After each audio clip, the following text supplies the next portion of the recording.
بعد ازاں وکیل نے کیس کے گواہ اون چودھری کا بیان عدالت کے سامنے پڑھ کر سناتے ہوئے کہا کہ ملزمان فروری کے نکاح کی صرف ایک تقریب کو مانتے ہیں۔ گواہ کہتا ہے کہ فروری کے نکاح میں بھی وہ بطور گواہ تھا۔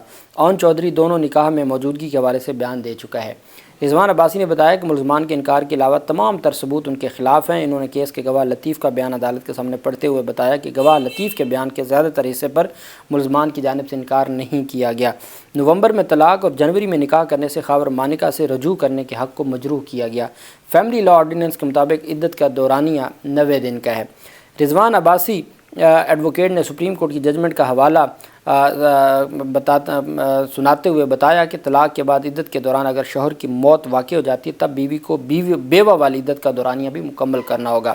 انہوں نے کہا جی کہ مجھے آپ ٹائم دے دیں تو میں 2 بجے آ کے دوبارہ عدالت میں دلائل دوں گا۔ 2 بجے وہ واپس نہ آئے۔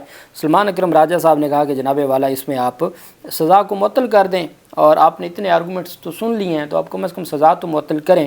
جج صاحب نے کہا کہ میں اپیلوں کو ہی میرٹ پہ ڈیسائیڈ کروں گا، میں صرف سزا معطلی کی درخواست کو نہیں ڈیسائیڈ کرنا، اب اتنا سن لیا ہے تو ہم اس کو اپیلوں کو ہی میرٹ کے اوپر ڈیسائیڈ کریں گے۔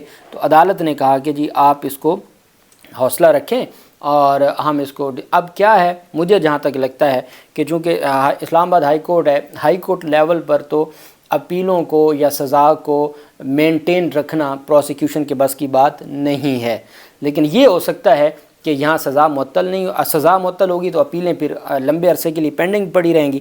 یہ بھی ہو سکتا ہے کہ سزا برقرار رکھی جائے اور تاکہ پھر معاملہ اسلام آباد ہائی کورٹ میں جائے، تو یہ بھی ہو سکتا ہے۔ بہرحال اگر یہاں سے اسلام آباد ہائی کورٹ جائے گا ابھی تو عمران خان کی رہائی کے حوالے سے چیزیں کافی کمپلیکیٹڈ ہیں۔ وہ خود انہوں نے کل اپنی جو بہن کے جانب سے ایک بیان دیا ہے، علیمہ خان نے بیان دیا ہے، عمران خان کی جو بہن ہے، کہ جی عمران خان نے کہا ہے کہ ان کو ستمبر اکتوبر سے پہلے باہر نہیں آنے دیا جائے گا، تو تب تک یہ ساری چیزیں ویسے کلیئر ہو جائیں گی کہ یہ معاملہ کس طرف جاتا ہے۔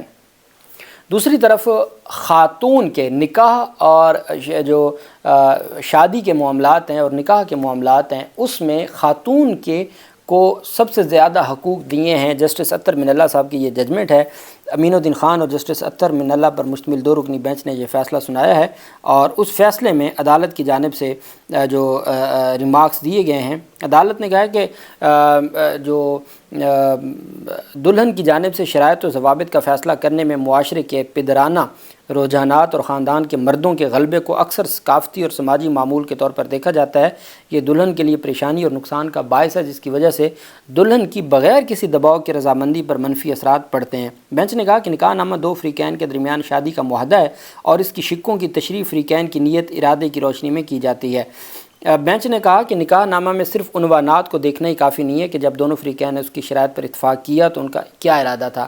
عدالتوں کو نکاح نامے کے مدرجات اور شرائط کی تشریح کرتے وقت دلہن کی رضامندی اور بات چیت اور شرائط و ضوابط کو طے کرنے کی اس کی آزادی کو بھی مد نظر رکھنا ہوگا۔ یہ بھی یقینی بنانا ہے کہ دلہن اپنے حقوق کے بارے میں باخبر ہیں اور آزادانہ طور پر فیصلے کر سکتی ہیں۔ فیصلے میں کہا کہ نکاح نامے کی شرائط پر کسی ابہام کی صورت میں فائدہ بیوی کے حق میں جانا چاہیے۔ ہمیشہ وہ عدت کا لا ہو یا وہ نکاح کا لا ہو، ہمیشہ اگر اس میں کہیں کوئی ابہام ہے تو اس کا فائدہ بیوی کو جاتا ہے۔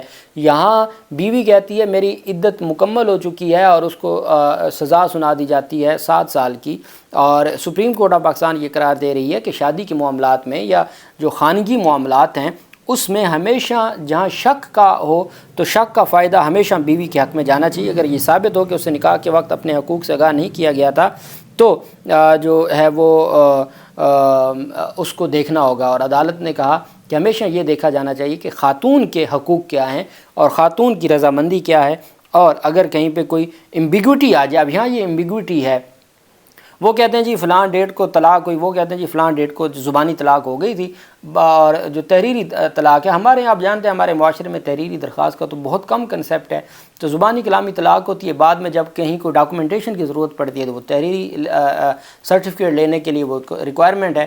اصل طلاق تو زبانی ہو گئی۔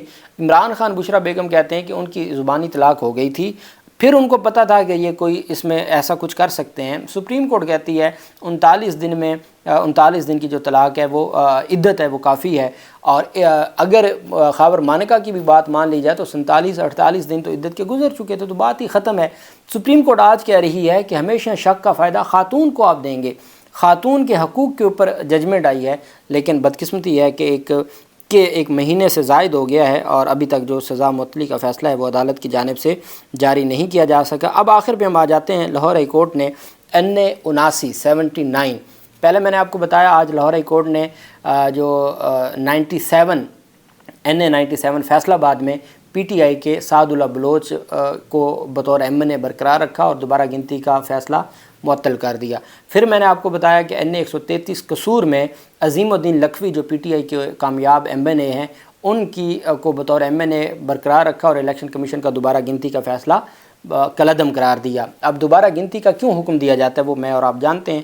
اب یہ تیسرا ہے NA79 گجرانوالہ میں PTI کے امیدوار ہیں احسان اللہ ورق، ان کو دوبارہ گنتی کا الیکشن کمیشن کا فیصلہ بھی جسٹس شاہد کریم صاحب نے کالعدم قرار دے دیا۔